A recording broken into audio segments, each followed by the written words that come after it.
యూదులు సూచక క్రియలు అడుగుచున్నారు, గ్రీసు దేశస్తులు జ్ఞానం వెతుకుచున్నారు.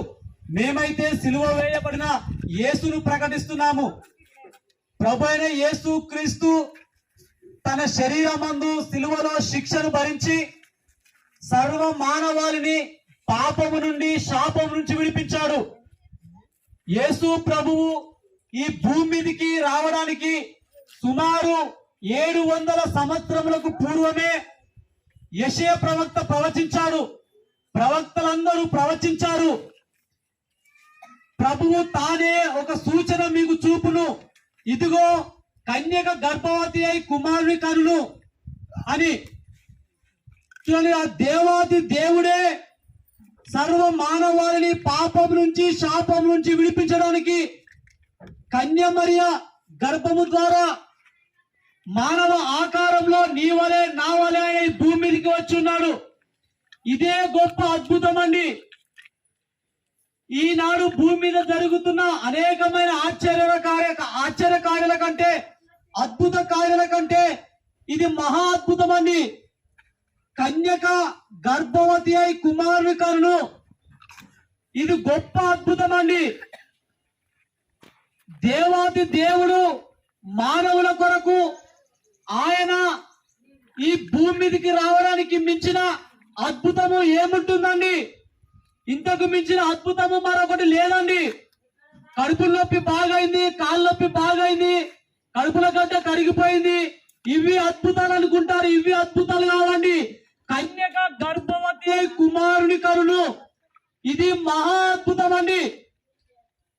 ఇది మహా అద్భుతం అండి. ఇంతకు మించిన అద్భుతం మరొకటి లేదండి.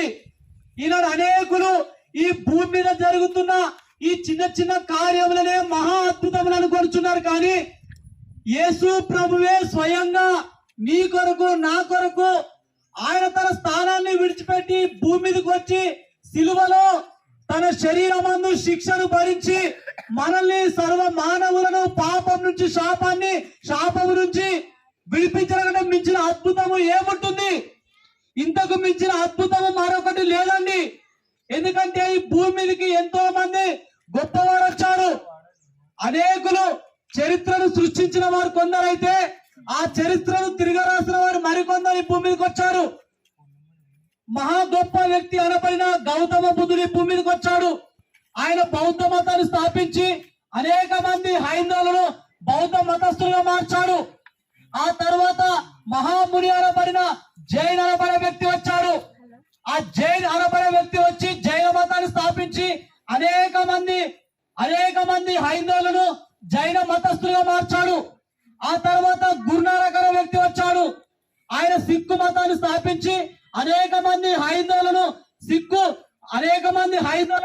సిక్కు మతస్థులుగా మార్చాడు. కానీ ప్రభు అయిన యేసు క్రీస్తు అయితే ఆయన ఈ భూమి మీదకి వచ్చి సిలువలో తన శరీరమందు శిక్షను భరించి సర్వ మానవాళిని పాపం నుంచి శాపం నుంచి విడిపించాడండి. ఆయన యేసు ప్రభువు యేసు క్రీస్తు ఈ భూమి మీదకి వచ్చింది ఒక మతాన్ని స్థాపించడానికో ఒక శాఖను నిర్మించడానికో కాదండి. సర్వ మానవాళి కొరకు పాపం నుంచి విడిపించడానికి భూమి మీదకి వచ్చాడు. సర్వ మానవాళిని పాపం నుంచి శాపం నుంచి విడిపించున్నాడు. ఇది మహా అద్భుతం అండి. ఇంతకు మించిన అద్భుతం మరొకటి భూమి మీద లేదండి. ఆయన కన్య మరియ ద్వారా ఈ భూమి మీదకి వచ్చాడు. మానవుని ఆయన విడిపించున్నాడు. అందుకే ఈ ఆధునిక భారతదేశంలో సైన్స్ ఎంతో అభివృద్ధి చెందింది. మానవునికి ఏ రోగము వచ్చినా దాన్ని బాగు చేసుకోవడానికి అనేకమైన వైద్య పద్ధతులు ఉన్నాయి. మానవులు రోగము నుంచి విడిపించబడము గొప్ప అద్భుతం కాదండి, పాపము నుంచి విడిపించబడమే మహా అద్భుతం అండి. ఎందుకంటే మానవుడు రోగముతో మరణించినా పర్వాలేదు, కానీ పాపముతో మరణించకూడదు. మానవుడు రోగముతో విడిపించబడము అద్భుతం కాదండి. మానవుడు వ్యాధుల నుంచి బాగవడము ఆశ్చర్యకార్యాలు కాదండి. మానవుడు శాపము నుంచి విడిపించబడమే మహా అద్భుతం. మానవుడు పాపము నుంచి శాపము నుంచి విడిపించబడమే మహా అద్భుతం. అందుకే సర్వ మానవాళిని పాపము నుంచి విడిపించడానికి ప్రభువైన యేసు క్రీస్తు ఈ భూమి మీదకి వచ్చాడు. సిలువలో తన రక్తమును కార్చి మనుషులందరికీ ఆయన విమోచన అనుగ్రహించాడు.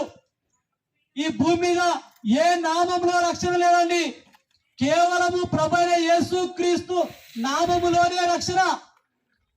హల్లెలూయా, హల్లెలూయా.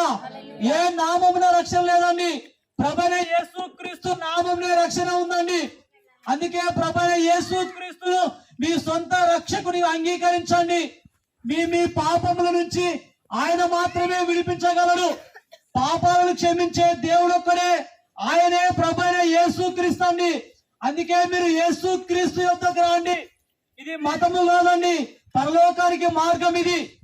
ప్రభువైన యేసు క్రీస్తుని ఎవరైతే సొంత రక్షకునిగా అంగీకరిస్తారో, ఎవరైతే వారి పాపములను ఒప్పుకొని విడిచిపెడతారో వారికి మోక్షము దొరుకుతుందండి. మానవుడు చేసే పుణ్యకార్యాల ద్వారా, దాన ధర్మాల ద్వారా, జప తపాల ద్వారా మానవునికి పాప విమోచన లేదండి.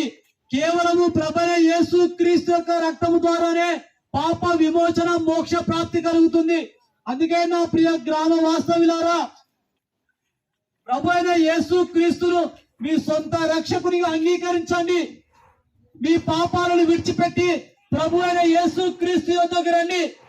ఆయనే క్షమించువాడు, ఆయనే పాప విమోచన కలుగజేయవాడు, ఆయనే పరలోకమును అనుగ్రహించువాడు. హల్లెలూయా, హల్లెలూయా. ఈ స్వరం వింటున్న వారి హృదయాల్లో ఈ మాటలు దేవుడు కార్యం చేయను గాక.